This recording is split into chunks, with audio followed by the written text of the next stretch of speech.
Yes, ikaze nanone inshuti bakunzi bacu hano kuri Ibakwe Media TV. Reka nizere ko muguwe neza, nizere ko kandi muryohewe nibihe. Ni munyamirire aka kanya turebire hamwe uko abayobozi ba AFC M23 mu bya politiki na gisirikare bagiye bafatirwa ibihano. Ni ibihano rero byagiye bishingirwa kuki, bahanwe bate, bahanishijwe iki, byagenze bite.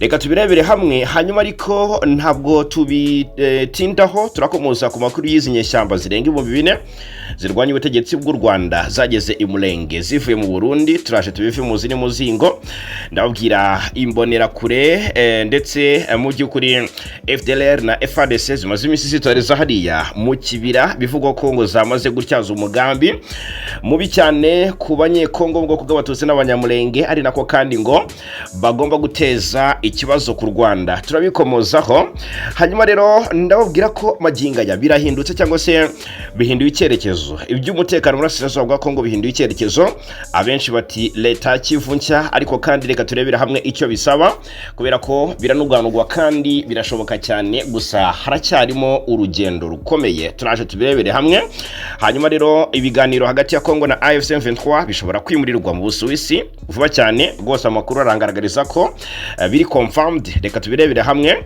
mbabwire ibyagezweho ku biganiro hagati ya Kongo n'u Burundi. Bari kuganira mu by'ukuri uburyo bwo gucyura abanyekongo bahunze imirwano yo mu burasirazuba bwa Kongo, by'umwihariko hariya muri Uvira.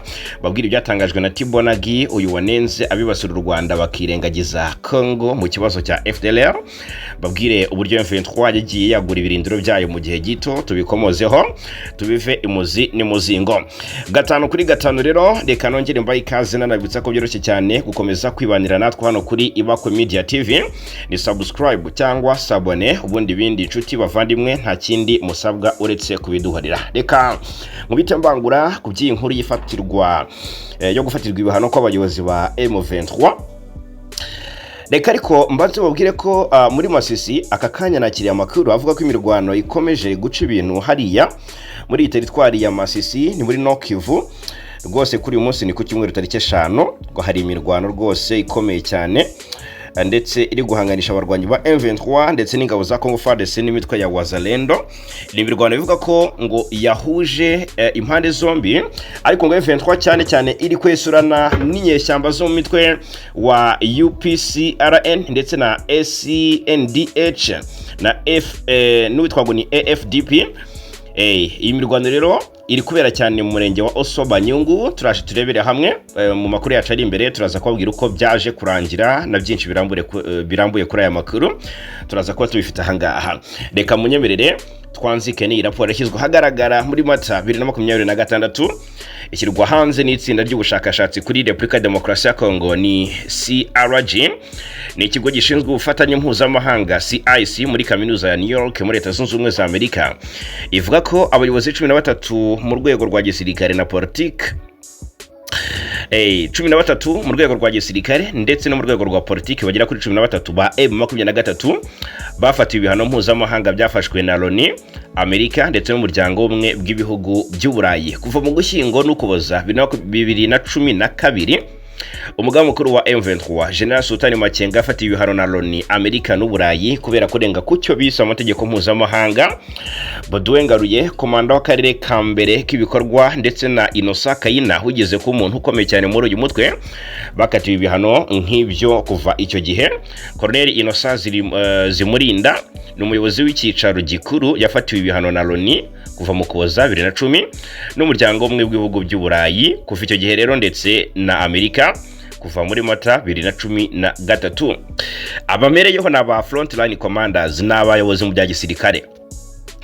Noneho Colonel Nangaa n'umuhuzabikorwa wa Alliance Fleuve Congo M23. Nangaa yafatiwe ibihano bwa mbere na Amerika muri Werurwe 2019 nka perezida wa komisiyo y'amatora ya Kongo kubera guhungabanya inzira y'amatora muri demokarasi.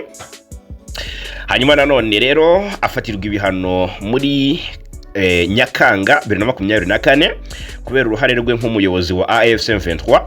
Umuryango umwe bw'ibihugu by'Uburayi rero nawo wamufatiye ibihano muri Nyakanga 2024.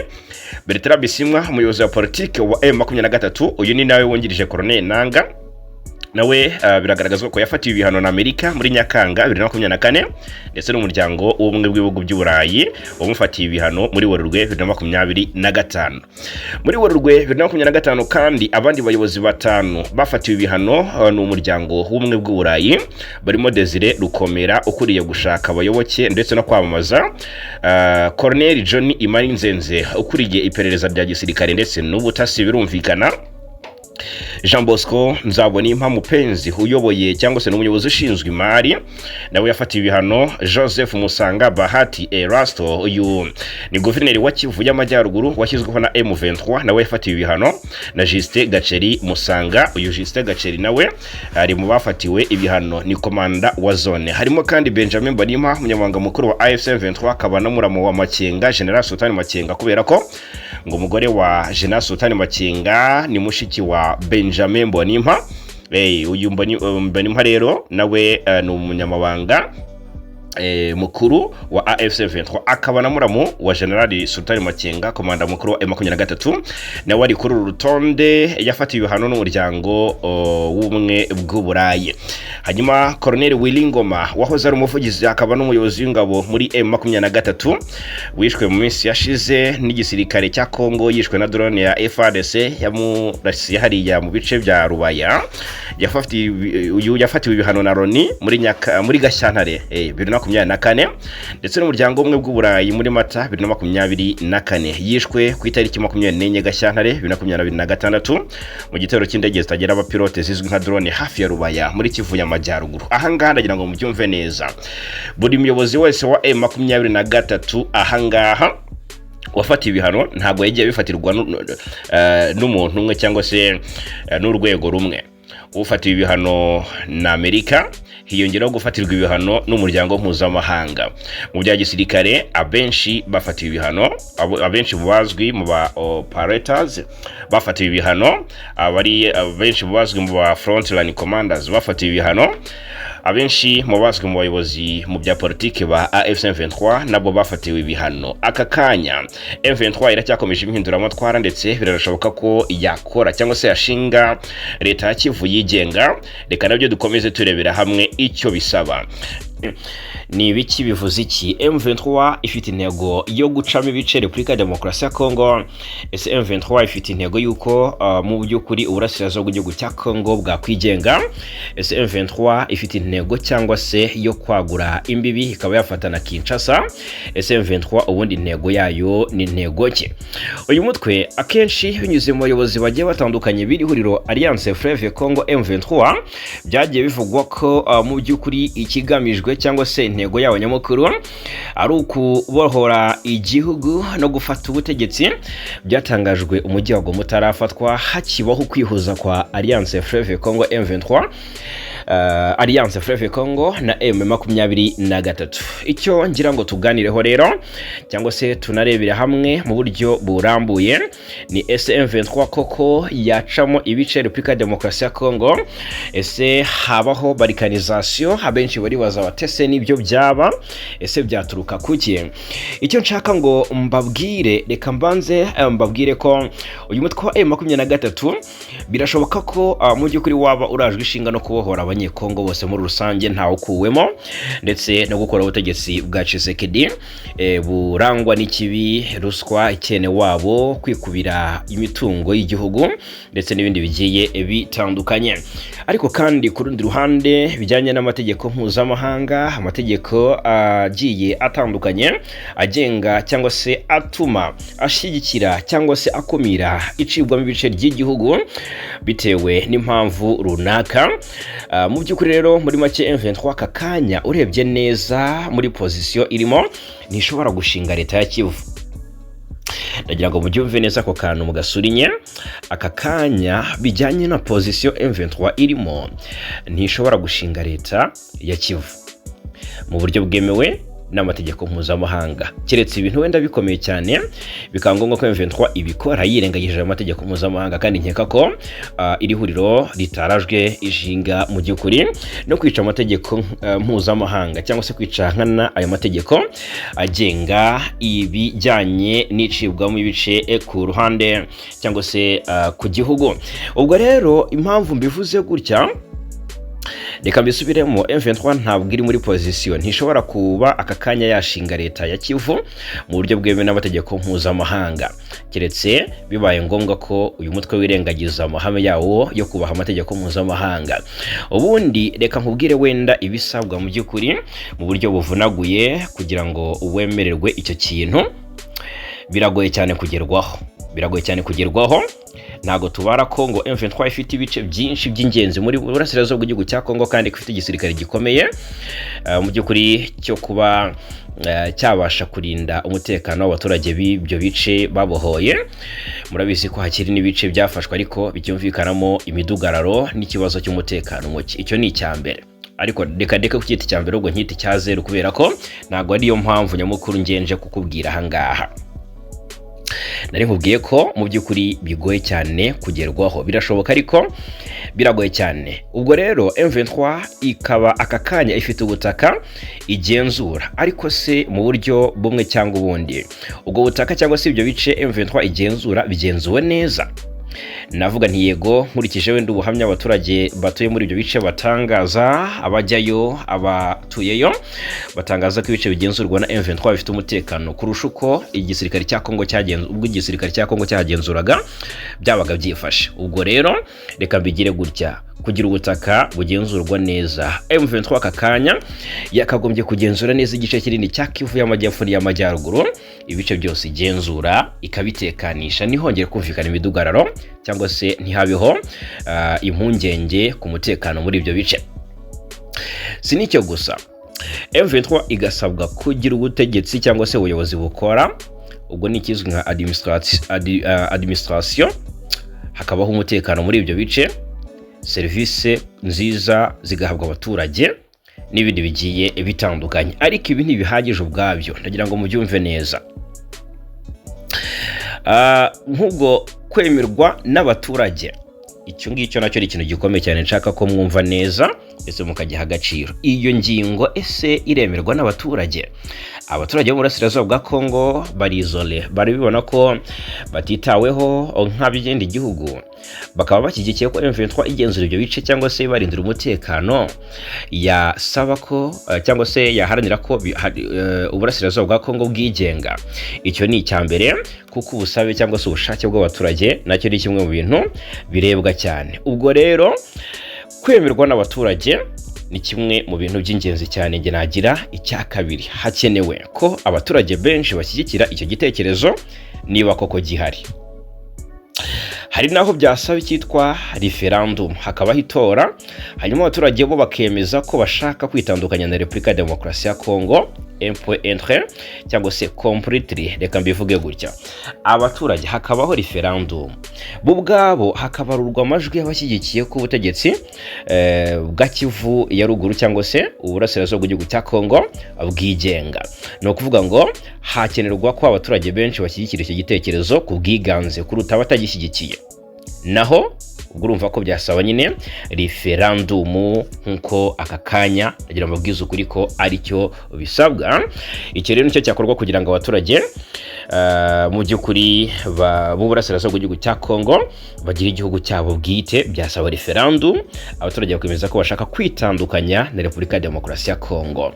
Ibi rero ni ingenzi cyane mu mategeko mpuzamahanga arimo M23 ishaka gucamo ibice cyangwa se gutuma uburasirazuba bwa Kongo bwigenga. Iki ngiki ugomba kugikoraho kugira ngo byemerwe bihabwe umugisha. Amategeko mpuzamahanga akunze guhonyora cyangwa se kutavuga byinshi, ayo mahanga akunze gusa nasuzugura ibikorwa bikorerwa mu burasirazuba bwa Kongo, by'umwihariko bigira ingaruka ku baturage kandi bikozwe n'igisirikare cya Kongo. Ayo mahanga agira amategeko mpuzayo, ari nayo M23 isabwa kubaha ndetse kuva kuri rimwe kuva ku rya mbere kugera ku rya nyuma, niba ishaka gutera intambwe yo gucamo ibice Repubulika ya Demokarasi ya Kongo. Icya gatatu navuga, M23 isabwa kwitandukanya n'igihugu cya Repubulika ya Demokarasi ya Kongo, ariko ibi byitwa nabyita nko secession, kubera ko akenshi ntibyemerwa cyangwa se ntibiremerwa wenda bizemerwa ariko ntibyemerwa, reka mbivuge gutya. Akenshi ntibyemerwa keretse hari impamvu zikomeye nko guhohoterwa gukabije kw'abaturage. Icyo ni icyambere, ukagaragaza gihamya cy'uko rwose abo baturage bahohoterwa. Hanyuma Repubulika ya Demokarasi ya Kongo ubwayo nayo ntiyabyemera, nkeka ko byumvikana cyane, ntiyabyemera. Ejo ndi Joseph Kabila yashimangiye cyitwa sudanization nkuko muri Sudani byagenze, ariko ntabwo bihabwa amahirwe menshi, gusa birashoboka. Ntabwo nabyambura amahirwe 100%. Byakwemerwa n'amahanga se? Icyo ni ikibazwa. Amahanga menshi mubona ko abagamiye cyane kuri Tshisekedi. Ese amahanga yakwemera ibyifuzo bya M23 bikagerwaho ko ndora abaturage benshi bifuza ko uburasirazuba bwa Kongo bwakwigenga, ni nka bikatanga nabo ngo nuko. Ese koko mu byukuri donc kwemerwa n'amahanga ikizwi nka international recognition. Ikingenzi kurusha ibindi rero ahangaha kiri kugaragazwa kirusha ibindi byose kuba ingenzi, ibihugu bikomeye nka Leta Zunze Ubumwe za Amerika, Ubufaransa, Ubwongereza n'ibindi bihugu bitandukanye, n'imiryango mpuzamahanga nk'umuryango wa European Union, African Union n'indi miryango igiye itandukanye iba igiye ifite ibyikora ku isi cyangwa se ishinzwe ijejwe irajwe ishinga no gukurikiranira hafi. Aka kanya ndagira amabwiza ukuri ko iyo miryango igomba kubishyigikiye icyo kintu kidasanzwe na kwita balkanization cyangwa se ishirwamo ibice ry'igihugu urasirazuba bwa Kongo bukigenga. Kwemerwa ingingo ya 4 ni ukwemerwa n'amahanga ikizwi nka international recognition. Ese koko ayo mahanga yabyumva? Nka Leta Zunze Ubumwe za Amerika mpita nyikura ku rutonde rw'ababyumva, kubera ko kandi murabizi ko ari nabo bagenga bisi, ngira ngo nabo barabyiyita. Aka kanya ntabwo nzi ko Leta Zunze Ubumwe za Amerika zakomera ko M23 igenga Kivu y'amajyepfo n'iy'amajyaruguru, byanye n'icyo nakwita inyungu Leta Zunze Ubumwe za Amerika zifite. Ariko kandi ku rundi ruhande sinanaca karongo kuri Leta Zunze Ubumwe za Amerika, ntabwo byakora kubera ko Amerika irasa n'iri ku ruhande rwa guverinoma ya Kinshasa, nubwo iri gukora ibijyanye n'ubuhuza hagati ya Repubulika ya Demokarasi ya Kongo n'u Rwanda rushinjwa gushyigikira umutwe wa M23, ariko rukabihakana ruvuga ko ahubwo Kongo ishyigikira umutwe wa FDL ugizwe ahanini n'abasize baye ku Rwanda muri jenoside yakorewe abatutsi. Ahangaha rero ndagira ngo mbabwize ukuri ko byaba bigikomeye cyane rwose, byabyikomeye cyane, byasaba mu by'ukuri igihaha kidasanzwe kugira ngo ibihugu nk'ibi ngibi byemere iki kintu. Byagorana cyane kuko Amerika y'ubwayo ikaba n'umutware w'isi, birumvikana igaragaza ko ishyigikiye guverinoma Kinshasa. Reka ejo twabwiye ko baherutse gufatira u Rwanda ibihano, abayobozi bakuru mu ngabo z'u Rwanda na RDF nk'urwego nyirizina, ndetse kandi Leta Zunze Ubumwe za Amerika ngo zigomba gufatira n'abayobozi batandukanye b'u Rwanda ibihano ngo bitewe no guteza imidugararo mu burasirazuba bwa Kongo no gushyigikira umutwe wa M23. Ubwo ariko ibyo byose ntabwo ari byenje ngo ntindeho.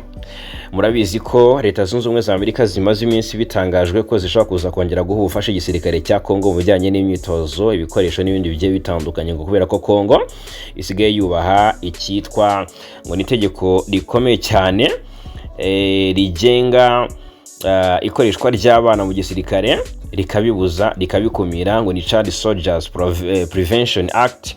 Ryari ryaratumye rero kuko Kinshasa yabirengagaho, Amerika ihagarika ubufasha yabahaga, gusa ngo Kinshasa yayikubiza agashyi. Ubwo rero ngo ubwo bufasha bugomba kongera kuyihabwa. Icyo si cyo nagira ngo dutindeho, ahubwo iyi ni ingingo ya 4 nagira ngo turebera hamwe. Ibihugu bitandukanye n'imiryango mpuzamahanga ko yakwemera ko M23 ikora iki kintu, sinzi aho byava. Icya 5 kutavogerwa rero n'ingabo za Leta Kinshasa ifite uburenganzira ngo bwo kurinda ubutaka bwayo. Bivuze ko rero ngo ishobora kurwana n'izo nyeshyamba cyangwa se n'abarwanyi ba M23. Ariko ahangaha iyi ntago ari ingingo naho uburemere, kubera ko murabizi ko barwanira hose birangira izi ndwanye za General Sultan Makenga ziteye intambwe ishimishije zikubise zibabaza. Aka kanya rero kambwire ko gushinga leta ya Kivu ni ibintu bitoroshye cyane, kandi mu by'ukuri ntibiri hafi. Ntabwo navuga ko bidashoboka, ariko biragoye cyane.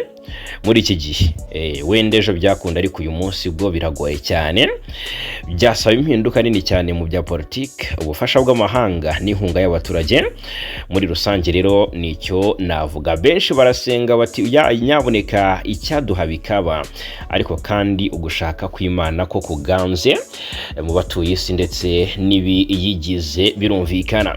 Ni Amerika ikomeje mu by'ukuri kugenda irikoroza ifatira u Rwanda ibihano kibaze se gushyigikira M23 kugira ngo igire ibice igenzura ndetse bibi byigenga. Mu by'ukuri murumva ko byagorana cyane. Hanyuma ngira ngo murabizi ko ibicuruzwa biva mu bice bigenzurwa na M23 byerekeza mu bice bigenzurwa na guverinoma Kinshasa bisoreshwa.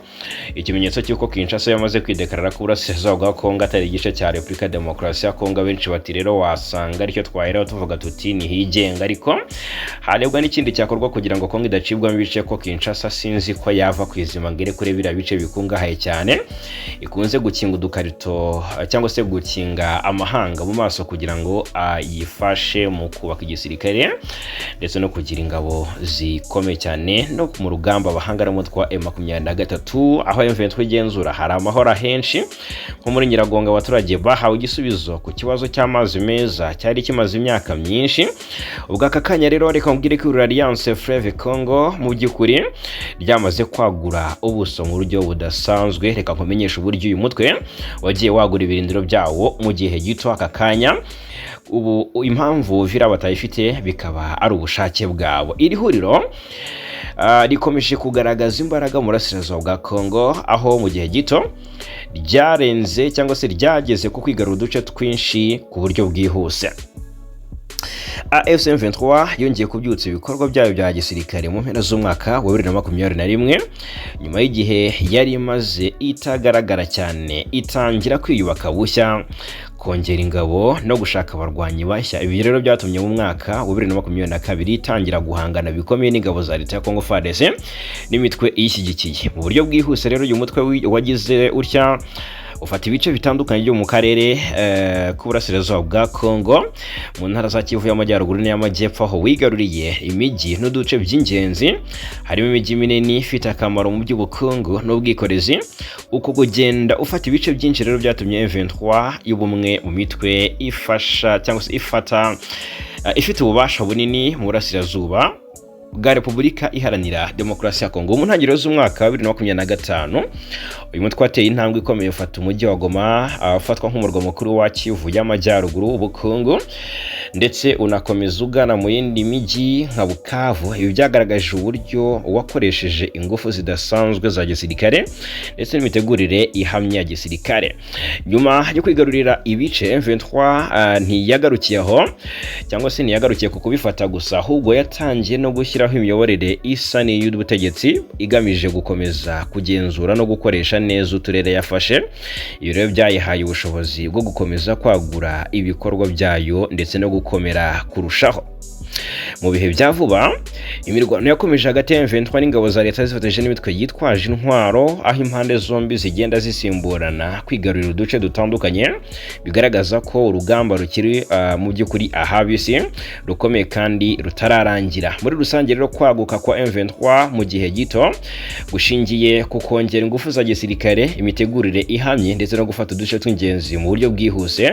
Ibintu byatumye rwose ibimwe mu mitwe ifite ijambo rikomeye mu burasirazuba bwa Repubulika Iharanira Demokarasi ya Kongo. Ibi ngira ngo kandi murabizi ko bije nyuma yuko muri Repubulika Demokarasi ya Kongo nubwo tuvuga M23 kenshi, ariko hari imitwe irenga 250.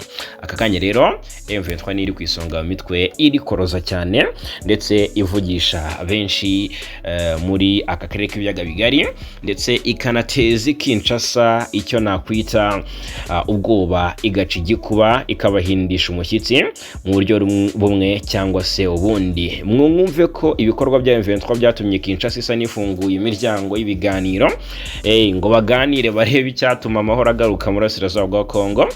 Ubwo rero ragira ngo babwire ko amaze iminsi baganirira hariya i Doha muri Katari, baganiriye henshi hagiye hatandukanye, ariko noneho i Doha naho bisa nk'ibigoranyemo. Aka Kanya ibiganiro bya leta Kinshasa na M23 ngo bishobora kwimurirwa mu Busuwisi vuba aha, niko amakuru angaragarira ahangaha abivuga cyangwa se abihamya. ubwo rero bikavugwa neza ko ibyo biganiro bigomba kuba kandi mu buryo bwiza, ngo hari ibimenyetso simusiga by'uko bizaba kandi neza, ariko kandi ngo ntibihutaza ibya Katari nk'uko amakuru abivuga. Ni ibiganiro byahurizaga ubutegetsi bwa Repubulika ya Demokarasi ya Kongo n'ihuriro AFC M23 idoha muri Katari, bishobora kwimurirwa mu Busuwisi mu gihe cyavuba. Ibiganiro bya Doha byatangiye mu mpera ni mu ntangiriro z'umwaka ushize. Leta ya Katari rero yashakaga gufasha impande zombi guhagarika intambara no gukemura amakimbirane ari hagati yazo guhera mu mizi y'iyo ntambara, niko nabivuga. Urugamba rwabereye mu bice byo muri Burasirazuba bwa Kongo mu kibaya cya Rusizi muri teritwari ya Uvira mu ntangiriro z'Ukuboza umwaka ushize, rwakomye mu nkokora ibi biganiro kuko leta ya Repubulika ya Demokarasi ya Kongo yanze kubyitabira nyuma yo gutsindwa na AFC M23. Byari byitezwe ko ibiganiro bya Doha bizasukurwa vuba nyuma y'aho M23 yemeye ubusabe bwa Leta Zunze Ubumwe za Amerika bwo kuva mu mujyi wa Uvira, ariko ntibyashobotse kugeza ubwo intambara yo mu Burasirazuba bwa Kongo ikomeza, ndetse n'intambara yo mu Burasirazuba bwo hagati ubwo yatangiraga tariki 28 Gashyantare 2026. Ikigo CIC cyangwa se Center on International Cooperation cyo muri Leta Zunze Ubumwe za Amerika muri kaminuza ya leta ya New York muri Amerika cyatangaje ko ngo kubera intambara mu Burasirazuba bwo hagati yagize ingaruka zitaziguye ku bihugu birimo Katari. Ibiri biganiro ngo bigomba gukomereza i Geneve mu Busuwisi. Hari amakuru avuga ko Amerika yasabye ko ibiganiro byakomereza mu Busuwisi tariki 14 Mata uyu mwaka, gusa nta cyemezo kiragaragazwa cyangwa se nta cyemeza niba leta Kinshasa na M23 AFC byaremeye kubyitabira. Nubwo rero mu by'ukuri abahuza bashaka ko ibiganiro by'amahoro bikomeza, AFC M23 ishinja leta Kinshasa kurenga ku masezerano y'agahenge yasinyiwe i Doha muri Katari, igashimangira ko ibyo ari ikimenyetso simusiga kigaragaza ko nta gahunda ubutegetsi bw'i Kinshasa bufite yo guhagarika intambara. Mu byo AFC M23 ishinja leta Kinshasa harimo gukomeza kugaba ibitero bikomeye mu bice byiganjemo abasivile, cyane cyane muri komine Minembwe duhuze tuvugaho kenshi, ihuza cyane cyangwa se ihuza teritwari ya Uvira na Fizi, ndetse utibagiye na Mwenga ni mu ntara ya Kivu y'Amajyepfo, ndetse no ku birindiro bya M23 muri rusange. Hanyuma rero tukiri ahangaha muri Uvira, guhera ku munsi nge nabyita ku munsi w'ejo ku wa gatandatu tariki 4 Mata, ubutegetsi bwa Repubulika ya Demokarasi ya Kongo mu by'ukuri bwatangiye ibiganiro bigamije gucyura abanyekongo bahunze imirwano ikomeye yabereye muri teritwari ya Uvira mu mpera z'umwaka ushize wa 2025. Guverineri w'intara Kivu y'Amajyepfo washyizweho na leta ya Kinshasa Jean-Jacques Perusi yatangaje ko ibi biganiro bibera mu mujyi wa Kalemi mu ntara ya Tanganyika byitabiriwe n'abahagarariye ishami ry'umuryango w'abibumbye rishinzwe impunzi UNHCR. Guhera ku munsi w'ejo rero ku wa gatandatu tariki 4 Mata, ubutegetsi bwa Repubulika ya Demokarasi ya Kongo n'u Burundi bwatangiye ibiganiro bigamije gucyura abanyekongo bahunze imirwano ikomeye yabereye muri teritwari ya Uvira mu mpera z'umwaka ushize. Guverineri w'intara Kivu y'Amajyepfo washyizweho na leta ya Kinshasa Jean-Jacques Perusi yatangaje ko ibiganiro bibera mu mujyi wa Kalemi mu ntara ya Tanganyika byitabiriwe n'abahagarariye ishami ry'umuryango w'abibumbye rishinzwe impunzi ariryo UNHCR. Hanyuma uyu muyobozi yasobanuye ko iyi mirwano yabaye mu Kuboza umwaka ushize yatumye abaturage bagera kuri 1,200,000 bo mu bice bya Sange n'umujyi wa Uvira bahungira imbere mu gihugu. Abandi rero hafi 800 bahungira muri Tanzania no mu Burundi. Agira ati niyo mpamvu guhera tariki ya 4 Mata inama ihuza Kongo, Burundi na UNHCR tuzahurira muri Kalemi kugira ngo dushyireho uburyo n'ingengabihe yo gucyura impunzi zaba ziri mu Burundi cyane cyane Bujumbura, Gitega ndetse na Cibitoke cyangwa se Tanzania. Muri Uvira cyane cyane mu bice byo mu kiba cya Rusizi habereye imirwano ikomeye yahanganishije M23 n'ihuriro ry'ingabo za leta Kinshasa. Twabigarutseho mu gihe kirenga gato y'icyumweru M23 yarabifashe byose.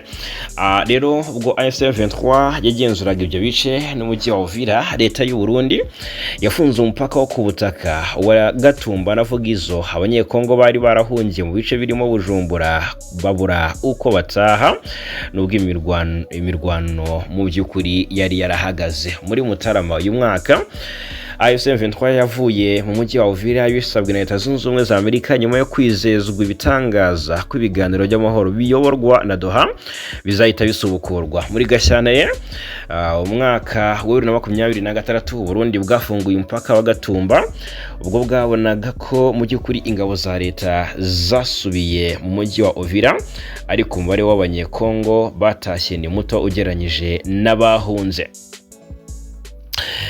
Hanyuma ikindi twakomozaho cyangwa se ikindi indi nkuru twahita twinjiramo twihuta cyane gatanu kuri gatanu, reka mbabwire ibyizi nyeshyamba zigera ku bihumbi.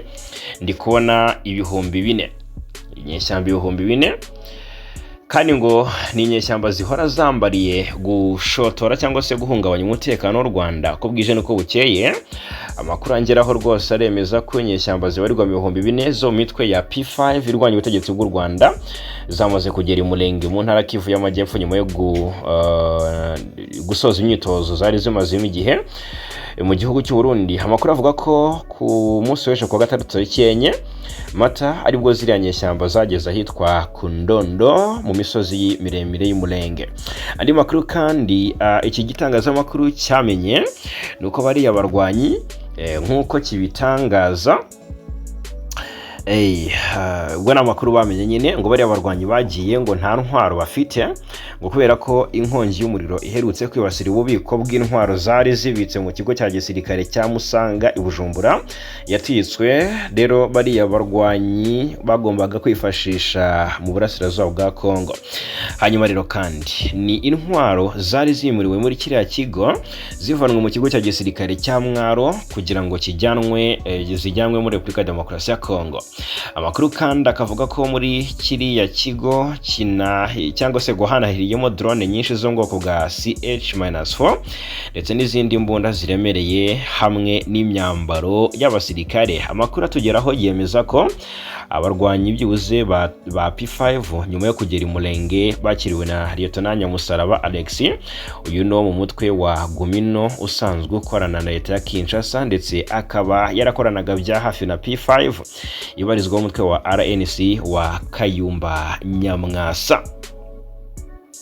Ubwo abo barwanyi ndagira ngo mugibukiranye neza, nibabwira amakuru mujye muyacaho akarongo kubera ko mba mfite babuzira bugacya biratinda ariko mukabona ukuri guhari.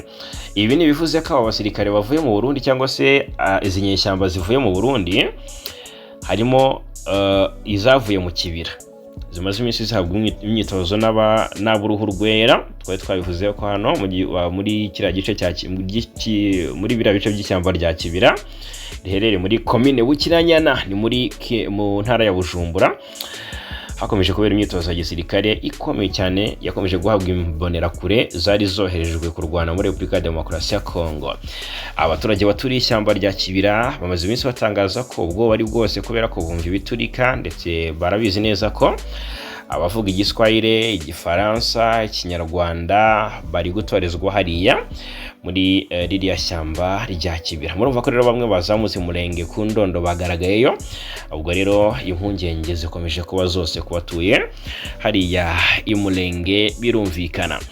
Hanyuma reka duhite tuvayo tugaruke ku byatangajwe n'uwitwa Tibonagi. Uyu rero ni umwe mu bakomeye cyane muri guverinoma ya Leta Zunze Ubumwe za Amerika, wabaye umunyamabanga wungirije wa Leta Zunze Ubumwe za Amerika ushinzwe ububanyi na Afurika. Yatangaje ko kuba Repubulika Demokarasi ya Kongo yasenya umutwe w'iterabwoba wa FDLR ariyo nzira yonyine yo gushyira iherezo ku makimbirane amaze imyaka myinshi mu burasirazuba bw'igihugu cya Kongo.